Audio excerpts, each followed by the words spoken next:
નમસ્કાર, BBN news ચેનલમાં આપનું સ્વાગત છે। હું છું કવિતા પંચાલ ને હવે જોઈએ આજના સમાચાર।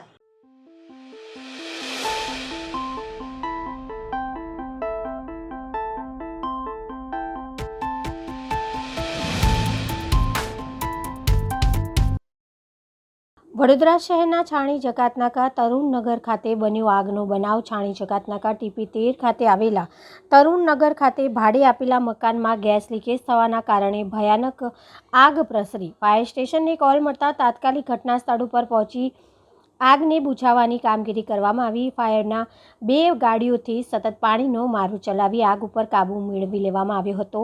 જાણવા મળતી માહિતીની અનુસાર મકાનમાં રહેતા ભાડુઆત બેનને દાઝી જવાથી તાત્કાલિક 108 મારફતે હોસ્પિટલ ખસેડવામાં આવ્યા હતા। આપણે કોલ એવો મળ્યો હતો કે મકાનમાં ગેસ લીકેજનો કોલ મળ્યો હતો અને આવીને જોતા ફ્લેમ વધુ પ્રસરી હતી। ગેસ લીકેજના કારણે સ્પાર્કના કારણે કદાચ આગ લાગી હોય અને એના કારણે આગ લાગી હતી અને તે તરત તાત્કાલિક TP13 ફાયર સ્ટેશનને કોલ મળતા ઘટના સ્થળ ઉપર આવીને આગ બુઝાવે છે અને આગ અત્યારે કંટ્રોલમાં છે। કેટલી વાર લાગી હશે આગ બુઝાવતા? આગ બુઝાવતા લગભગ 15 થી 20 મિનિટનો સમય લાગેલો। કોઈ જાનહાનિનો બનાવ બન્યો? કોઈ જાનહાનિનો બનાવ છે।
ભરૂચ જિલ્લા શિક્ષણ અધિકારી દ્વારા શાળાને ફાયર સેફટી NOC લેવા પરિપત્ર બહાર પાડવામાં આવ્યો। રાજકોટ ગેમ ઝોન અગ્નિકાંડ બાદ સરકારના તમામ વિભાગ હરકતમાં આવ્યા છે અને ફાયર અને સેફટી માટે તપાસના ધમધમાટ શરૂ કર્યો।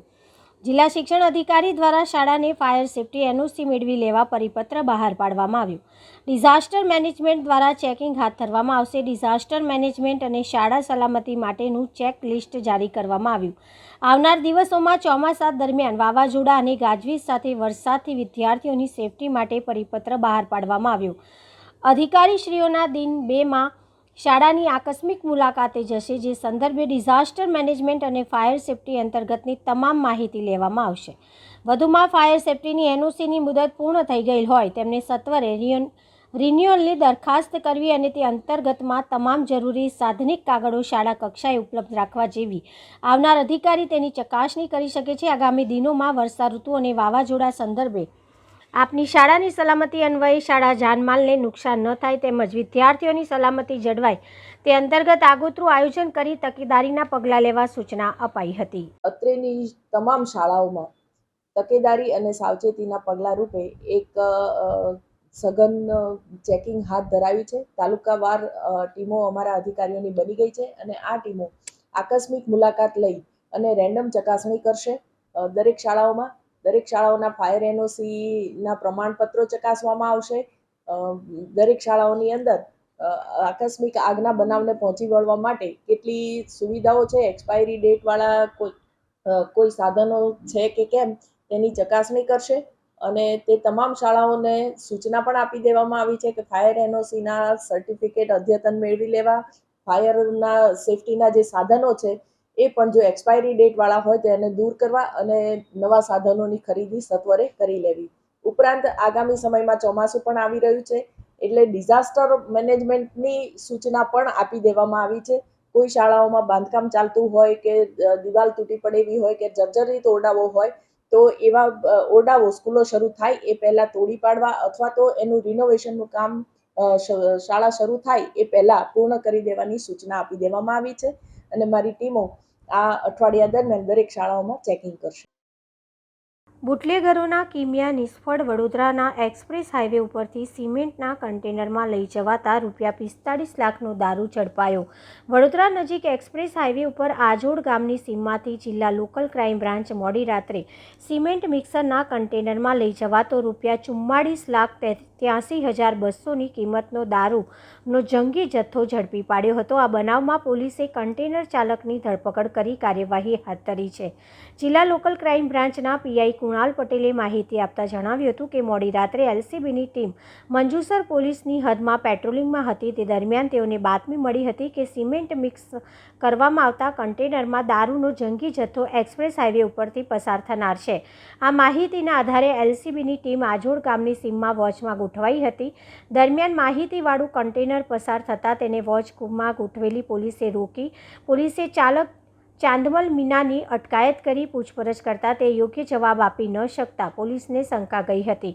પોલીસે કન્ટેનરના પાછળના ભાગની સીડી ઊંચી કરી તપાસ કરતા તેમાંથી ભારતીય બનાવટનો દારૂ ભરેલ 934 પેટી મળી આવી હતી. પોલીસે દારૂ ભરેલ કન્ટેનર મંજુસર પોલીસ મથકમાં લઈ ગઈ હતી. વધુ તપાસ હાથ ધરી હતી. તેમણે જણાવ્યું હતું કે કન્ટેનર બનાવ્યું હતું તે માત્ર દારૂની હેરાફેરી માટે જ બનાવ્યું હોય તેમ લાગતું હતું. કન્ટેનર ઉપર વંડર સિમેન્ટ લખી પોલીસને ગેરમાર્ગે દોરવાનો પ્રયાસ કરવામાં આવ્યો હતો, પરંતુ બુટલેગરોનો કિમિયો પોલીસે નિષ્ફળ બનાવ્યો હતો. ઉપલેટાના 22 વર્ષીય સ્મિતવાળાનો મૃતદેહ તેમના પરિવારને મળ્યો. પરિવાર ગમગીન બન્યું. રાજકોટ ખાતેના ગેમ ઝોનમાં ગયેલ ઉપલેટા શહેરના 22 વર્ષીય સ્મિતવાળાના પરિવારને અંતે તેમનો દીકરો મળતા રાજકોટ ખાતે તેમની અંતિમ વિધિ કરવામાં આવી. ગેમ ઝોનમાં લાગેલી આગના કારણે અનેક લોકોના પરિવારના સભ્યો લાપતા હોવાની હજી પણ માહિતીઓ સામે આવી છે. ત્યારે આગની આ ઘટનામાં રાજકોટ જિલ્લાના ઉપલેટા શહેરના 22 વર્ષીય સ્મિતવાળા નામનો વ્યક્તિ આ ગેમ ઝોનમાં ગયા બાદ ગાયબ થયો હોવાની માહિતી સામે આવી હતી. ત્યારે તેમનો પરિવાર આ પુત્રને શોધવા માટે અને જગ્યા ઉપર શોધખોળની તપાસ હાથ ધરી હતી, પરંતુ તેમનો પુત્ર ક્યાંય નહીં મળતા તેમને આ મામલે દરેક હોસ્પિટલની અંદર પણ શોધખોળ શરૂ કરી હતી અને અંતે તેમને ત્યાં પણ તેમના પુત્ર નહીં મળતા રાજકોટની સિવિલ હોસ્પિટલ ખાતે મૃતદેહોની અંદર તેમને ડીએનએ સેમ્પલ આપ્યું હતું અને સેમ્પલ મેચ થતાં તેમની ડેડ બોડી સોંપવામાં આવી હતી. રાજકોટમાં લાગેલી આગની ઘટના બાદ તેમના પરિવારના સભ્યો દ્વારા મૃતક સ્મિતવાળાનો સંપર્ક કરવામાં આવ્યો હતો, પરંતુ તેમનો કોઈ પણ પ્રકારે સંપર્ક થયો ન હતો, જેના કારણે પરિવાર વ્યાકુળ બનતા રાજકોટની દરેક હોસ્પિટલની અંદર મૃતક યુવકના ભાઈ તેમજ તેમના પરિવાર દ્વારા શોધખોળ શરૂ કરવામાં આવી હતી, કારણ કે તેમના પરિવારની અંદર આશાનું એક કિરણ જીવી રહ્યું હતું કે તેમનો પુત્ર કદાચ સહી સલામત હશે અથવા તો કોઈ અન્ય હોસ્પિટલની અંદર સારવાર હેઠળ હશે તેવી આશાઓની અપેક્ષાઓ સાથે મૃતક સ્મિતવાળાના પરિવારના સભ્યો અને અન્ય તમામ હોસ્પિટલની અંદર દર્દીઓની સારસંભાળ અને ખેરખબર લેવા ગયા હતા, જ્યાં તેમનો પુત્ર મળ્યો ન હતો. ત્યારે રાજકોટની સિવિલ હોસ્પિટલમાં ડીએનએ સેમ્પલ માટેની કામગીરી હાથ ધરવામાં આવી હતી, જ્યાં તેમના પરિવારના સભ્યોનો ડીએનએ મેચ થતાં તેમને ડેડ બોડી સોંપવામાં આવી હતી અને રાજકોટ ખાતે જ તેમની અંતિમ વિધિ કરવામાં આવી હતી. ત્યારે ઉપલેટાના પરિવારના 22 વર્ષીય પુત્રનું અવસાન થતાં પરિવાર ગમગીન બની ગયું હોવાનું સામે આવ્યું છે અને જવાબદારો સામે કડક અને ન્યાયિક કાર્યવાહી કરી તમામને સજા આપવામાં આવે તેવી માંગ કરવામાં આવી હતી. મારું નામ રસીલાબેન.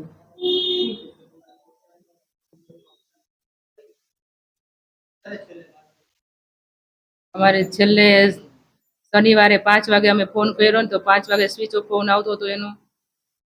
પછી ચેટ અમને રવિવારે ખબર પડી. અમને ત્યાં સુધી અમને કોઈ પોતો જ નહોતો એનો કોઈ. અમને બસ અમે કાંઈ અમારા છોકરાનું કાંઈ અમે જોયું જ નથી. અમે સિવિલે ગયા તો અમને કંઈ મોટું કંઈ બતાવ્યું જ નથી. અમને ખાલી પેક કરીને જ દીધું છે કે આ બસ તમારી બોડી આવી ગઈ છે, લઈ જાઓ એમ. જે કાંઈ થયું એ આ સરકારને આવું ધ્યાન રાખવું જોઈએ. આટલી બધી હદ સુધી આટલી બેદરકારી ન રાખવી જોઈએ સરકાર લોકોને એમ. આટલા માસૂમ છોકરા જે વહી ગયા છે ને એ ન થવું જોઈએ એમ. બસ કાંઈ નહીં, સજા દ્યો સરકારે, એને આખરે આખરી સજા દ્યો.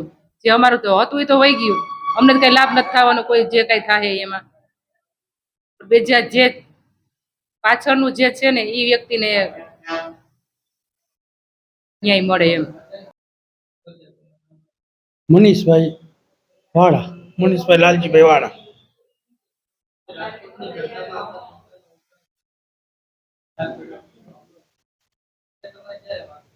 છેલ્લે અમારે શનિવારે 5:30 વાત થઈ હતી. 5:15 વાત થઈ. 5:20 એને સ્ટેટસ મૂક્યું અને 5:30 સમાચાર આવવા માંડ્યા એટલે પાછો મોબાઈલ કર્યો ને તો મોબાઈલ રિંગ જતી તો ઉપાડતો નહોતો, પણ 6 વાગ્યાથી રિંગ બંધ થઈ ગઈ આવવાની. રિંગ જાતી જ નહોતી, સ્વિચ ઓફ છે 6 વાગ્યાથી એ ચાલુ થઈ ગઈ. ખ્યાલ તો અમને આવ્યો જ નહીં. પછી અમે સવારે રાજકોટ વયા ગયા. રાજકોટ ગયા તો અહીંયા કંઈ ખ્યાલ આવતો નહોતો. પણ અહીંયા બપોરે મોટરસાઇકલ લઈ ગયા હતા ને, એ મોટરસાઇકલ એમ ત્યાંથી મળ્યું એટલે ખ્યાલ આવી ગયો કે આ અહીંયા જ હતા. રવિવાર બપોરે મોટરસાઇકલ ત્યાં મળ્યું. અમને સવારે 8 વાગે કીધું તો 11 વાગે મુદ્દે આવ્યો અમને. ત્યાં જ અગ્નિ સંસ્કાર અમારે અહીં લેવો તો ના પાડી લોકો, ત્યાં નહીં, અહીં અગ્નિ સંસ્કાર કરી થઈ જાય.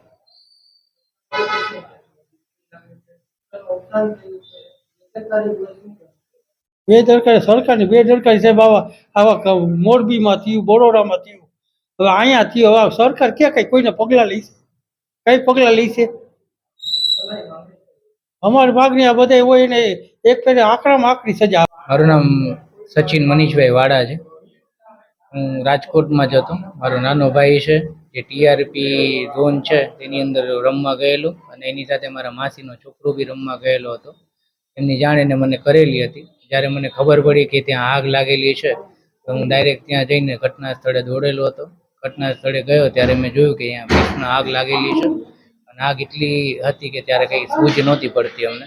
છતાંય અમે ત્યાં ફાયર બ્રિગેડ જેટલી સ્થળે પહોંચેલા હતા ત્યાં બધાને જઈને હું પૂછતો હતો કે કઈને રેસ્ક્યુ કર્યા છે, કોઈને રેસ્ક્યુ કર્યા છે. કોઈ જવાબ ત્યાં આપેલા નહોતા અને જે લોકોને બહાર કાઢવામાં આવેલા હતા એમાંથી બી કોઈ લોકો જવાબ આપતા નહોતા. બધાને એટલું જ કહેવામાં આવતું હતું કે ભાઈ સિવિલ હોસ્પિટલમાં તમે જઈને તપાસ કરો, અહીંયા કંઈ છે નહીં. અમુક લોકોને અમે સિવિલ હોસ્પિટલ મોકલેલા છતાંય અમે ત્યાં જઈને જોયેલા કે કોઈ આપણું મળી જાય તો આપણા માટે એક સારું થઈ જાય. તો બી કોઈ ત્યાંથી 2 કલાક હું ઊભેલો પણ કોઈ બી ત્યાં કંઈ હતું જ નહીં. આગ પર કાબુ મેળવવામાં આવેલો નહોતો.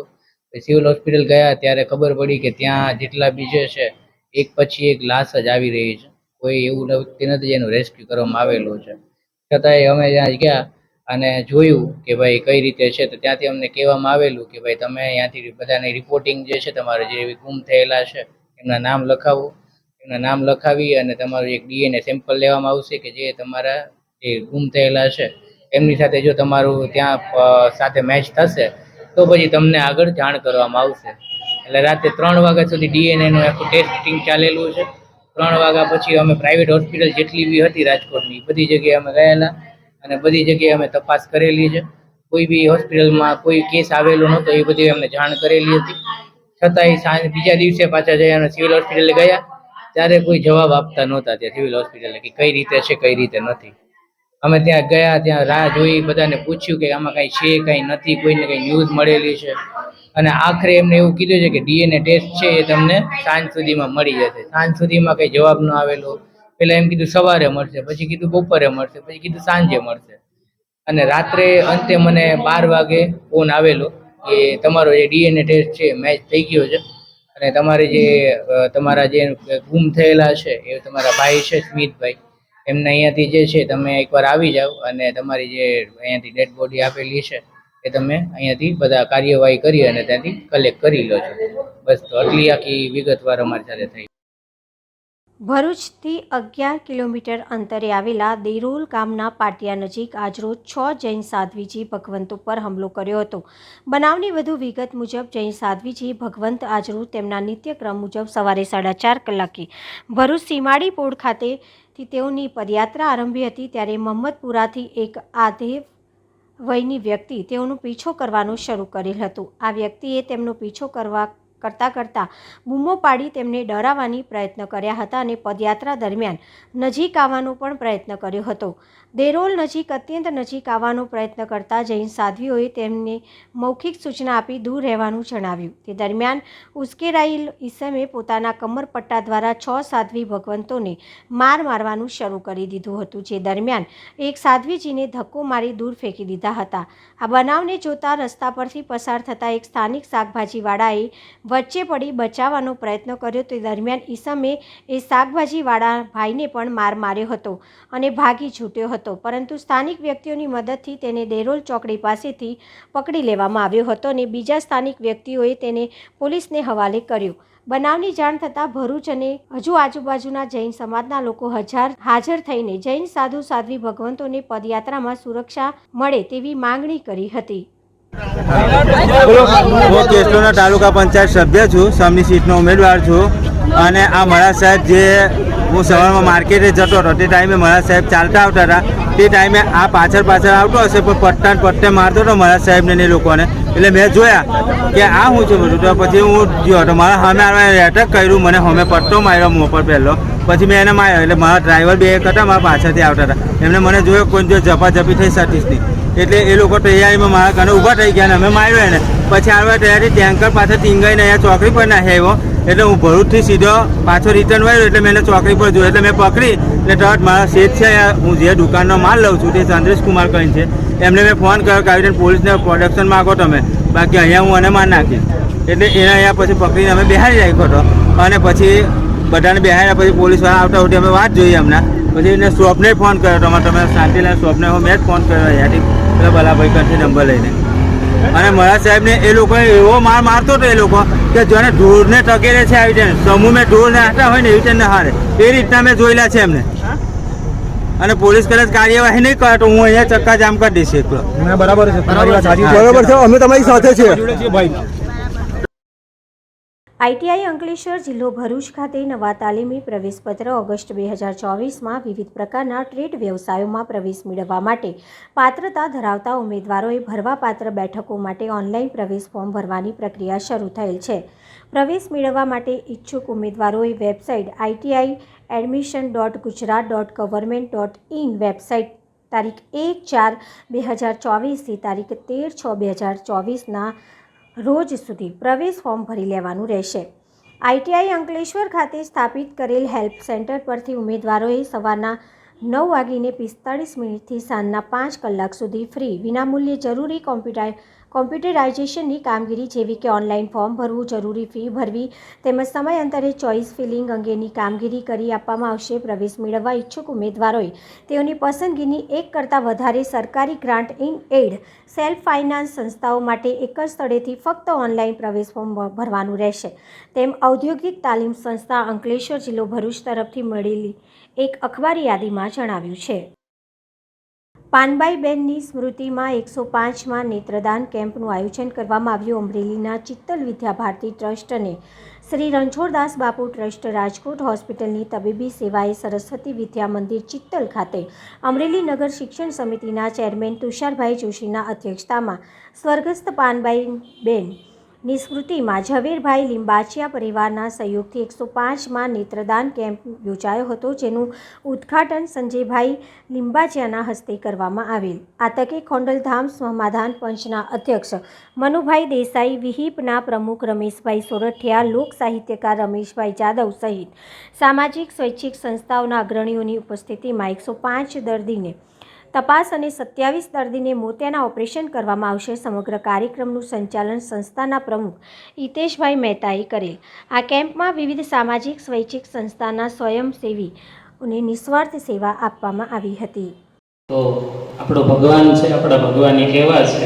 અને એમણે એક મારી ઓળખાણ આપી, એમાં એવું કીધું કે લોક સાહિત્યકાર છે તો ભગવાન આપણા કેવા છે એ કેવું હોય તો નમામિ ભક્ત વત્સલમ કૃપાલ શીલ કોમલમ ભજામિ તય પદામ્બુજમ યકામિ નામ સુધામ વદમ નિકામ શ્યામ સુંદરમ ભવાગુ નાથ મંદરમ પ્રફુલ્લ કંજ લોચનમ મદાદિ દોષ મોશનમ પ્રલંબ બાહુ વિક્રમમ પ્રભુ પ્રમેય વૈભવમ નિષાદ સાપ સાયકમ ધરમ ત્રિલોક નાયકમ દિનેશ વંશ મુંડનમ મહેશ સાપ ખંડનમ મુનિન્દ્ર સંત રંજનમ સુરારી ગ્રંથ ભંજનમ આ ભગવાન રામનો, આપણો રામ છે એ કેવા છે, આપણો કૃષ્ણ છે એ કેવા છે, પણ આ તો સંસ્કૃતમાં વર્ણન થયું, બધાને સમજાય કે ન સમજાય.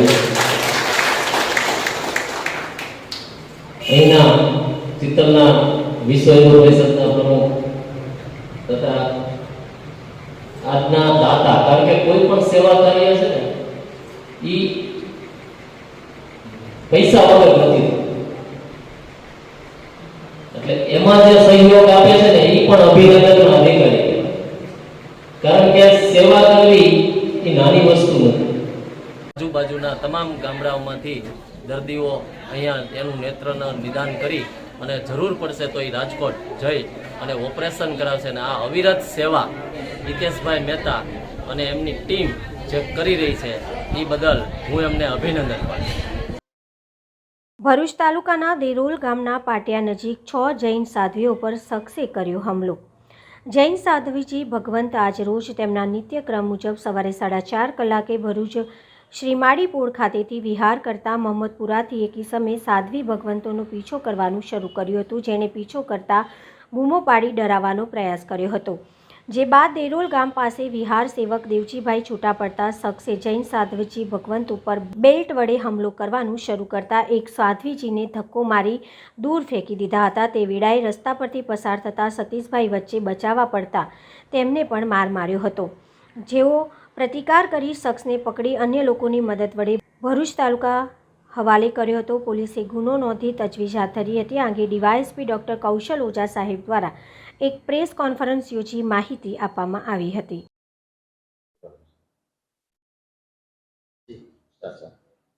આજરોજ 27/5/2024ના રોજ ભરૂચ રૂરલ પોલીસ સ્ટેશન વિસ્તારમાં એક કમનસીબ ઘટના બનેલ, જેમાં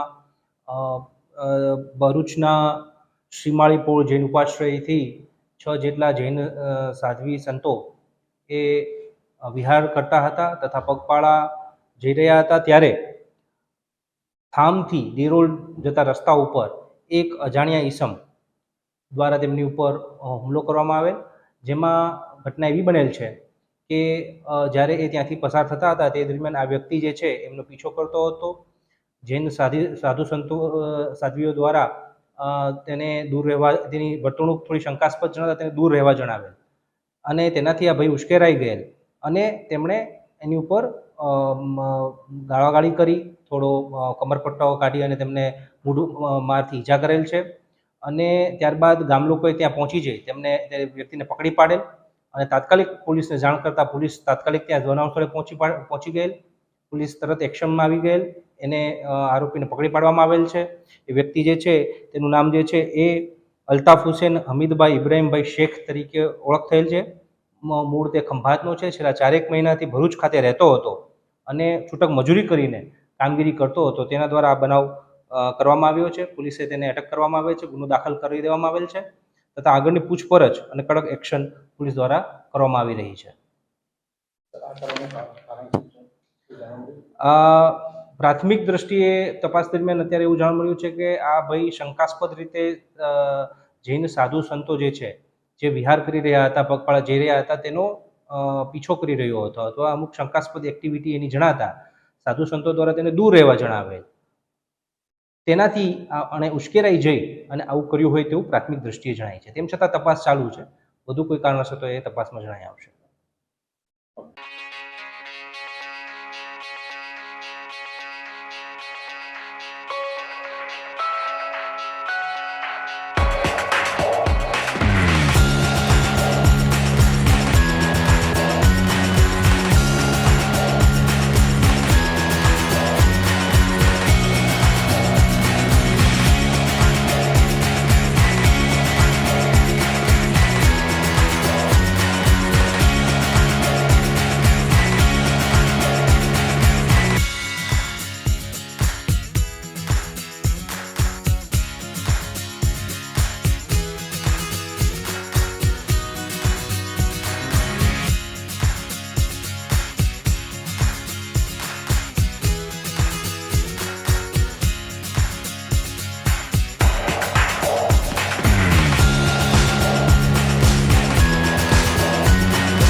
ડભોઈ મહુડી ભાગોળ બહાર મહેતા પાર્કની પાસે તલાવડીમાં ગંદુ કચરો અને લીલ બાજી ગઈ છે, જેને લઈને અહીં રહેતા રહીશોમાં મોડી સાંજે માથું ફાટી જાય તેવી દુર્ગંધ મારી છે। ત્યારે ડભોઈ નગરપાલિકાના સત્તાધીશો વહેલી તકે લીલ અને કચરો સાફ થાય તેવી માંગ ઉઠવા પામી છે।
MGVCL દ્વારા લગાવેલ સ્માર્ટ મીટરોનું ઉગ્ર આંદોલન આજરોજ વડોદરાના ગોરવા વિસ્તારમાં આવેલ સ્વામી વિવેકાનંદ હાઇટ્સ 1ના 725 જેટલા સ્થાનિકો દ્વારા ફરિયાદ કરવામાં આવેલ છે। MGVCL દ્વારા લગાવવામાં આવેલા સ્માર્ટ મીટરોની ફરિયાદ વિવિધ વિસ્તારોમાંથી કરવામાં આવેલ છે, પરંતુ હજી સુધી તેનો કોઈ નિકાલ આવ્યો નથી। તેવામાં આજે સ્થાનિકોનું કહેવું છે કે તેઓને જાણ કર્યા વગર સ્થાનિકોના જૂના મીટરના રીડિંગની માહિતી ગ્રાહકોને આપ્યા વગર આ સ્માર્ટ મીટરો લગાવી દીધા છે। જ્યાં સુધી જૂના મીટરો ન લાગે ત્યાં સુધી તત્કાલ ચેક મીટર દરેક ગ્રાહકને લગાવી આપવામાં આવે અને સાથે સાથે સ્માર્ટ મીટરમાં જે પ્રીપેડ રિચાર્જની સુવિધા છે અને પોસ્ટપેડ બિલિંગનું સુવિધા કરી આપવામાં આવે તેવી સ્થાનિકોએ માંગ કરી છે।